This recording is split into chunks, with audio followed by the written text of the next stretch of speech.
Ladies and gentlemen, boys and girls, Assalamu alaikum. How are you all?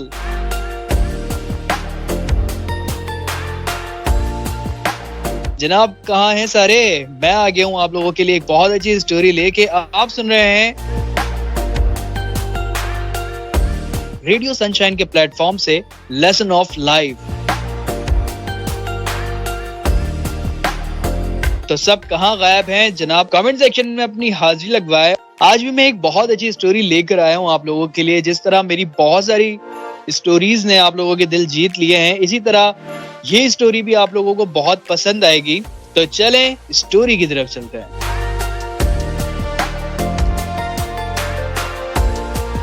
आज की story एक school boy की है जो बहुत अच्छा होता है पढ़ने में। वो स्कूल लाइफ में बहुत कुछ अचीव करता है, बहुत अच्छे से पढ़ता है, पोजीशन होल्डर होता है। वहां से वो पास आउट होकर निकल जाता है तो उसके घर वालों की कंडीशन थोड़ी सी लो होती है, तो वो उसको कॉलेज में एडमिशन नहीं करवा पा रहे होते। लेकिन उनके वालिद बहुत मेहनत करते हैं, बहुत पैसे इकट्ठे करते हैं आसपास से और उसे कॉलेज भेज देते हैं। कॉलेज लाइफ में जाने के बाद वो बहुत अच्छा लड़का जो था वो बिगड़ जाता है और नहीं पढ़ पाता। उसका जो फ्रेंड सर्कल है वो बहुत खराब लड़कों के साथ हो जाता है, तो ये पढ़ाई को छोड़ देता है। सारे जो है पढ़ाई के अलावा सारे काम कर रहे होते हैं, बाहर जाते हैं, घूमते हैं, पार्टी करते हैं और ये उसी में मगन हो जाता है, पढ़ाई को छोड़ देता है। कुछ टाइम बाद कॉलेज में टेस्ट होता है, फाइनल टेस्ट। तो ये कहता है कि इसकी क्या तैयारी करना, इसमें कौन सा हमें रिजल्ट मिल जाना है या कौन सा हमें कॉलेज वालों ने निकाल देना है। तो उसकी भी वो लड़का तैयारी नहीं करता है और अपने वही दोस्तों के साथ बाहर निकल जाता है। बाहर जब वापस आते हैं तो वो दिन आ जाता है जो टेस्ट का दिन होता है। वो अपना टेस्ट बेजारी से देता है और उठ के चले जाता है। जब उस टेस्ट का रिजल्ट आता है तो वो देखता है कि वो फेल हो गया है। तो उसे थोड़ा सा झटका लगता है कि नहीं मुझे पढ़ना है, आगे कुछ करना है। तो वो अपना थोड़ा सा फोकस ले आता है पढ़ाई की तरफ, लेकिन कुछ दिनों बाद फिर वैसे ही हो जाता है। उसके घर वाले कह रहे होते हैं कि तुम क्या कर रहे हो, तुम इतना अच्छा पढ़ते थे, तुम्हें हो क्या गया है। लेकिन वो घर वालों की बात नहीं सुनता और अपने दोस्तों के साथ वापस बाहर आके वो लोग चले जाते हैं एक मूवी देखने के लिए।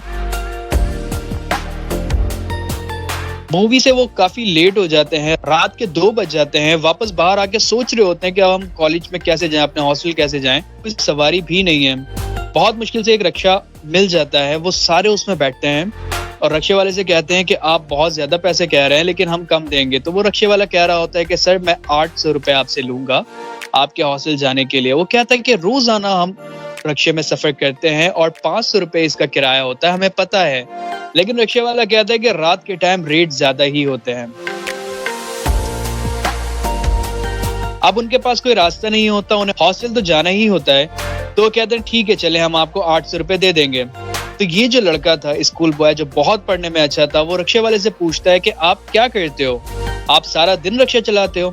तो कहता है हाँ मैं सारा दिन रक्षा चलाता हूँ और रात में भी इसलिए चलाता हूँ कि मुझे रात में कुछ पैसे ज्यादा मिल जाते हैं। वो रक्षे वाले से पूछता है कि आप कब से रक्षा चला रहे हो?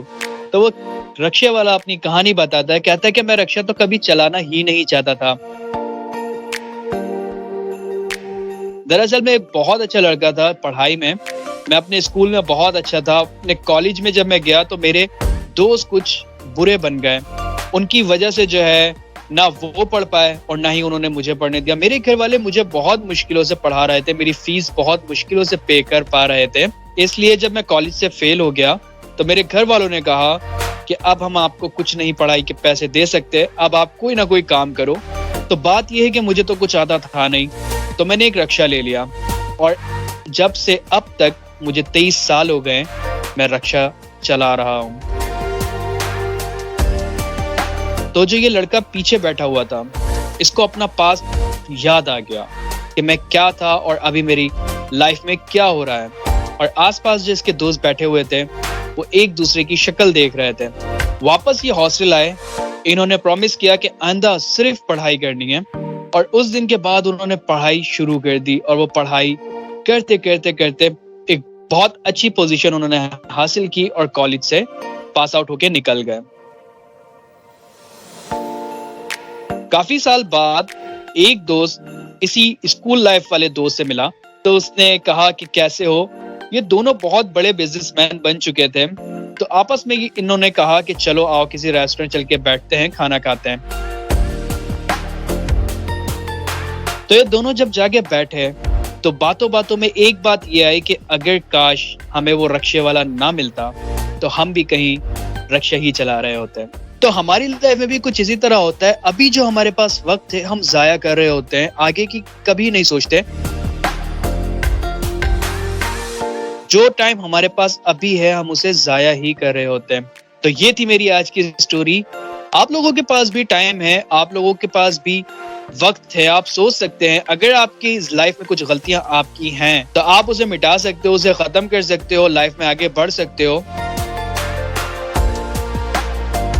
क्योंकि ये वक्त चले जाएगा तो वक्त आपको दोबारा नहीं मिलता है। तो ये थी मेरी आज की स्टोरी। उम्मीद करता हूँ आपको बहुत अच्छी लगी होगी। अपने ख्यालात का इजहार कमेंट सेक्शन में जरूर कीजिएगा। अब मैं मिलूंगा आपसे किसी नई इंटरेस्टिंग स्टोरी में। तब तक के लिए अपना बहुत ज़्यादा ख्याल रखिएगा। फी अमानिल्लाह।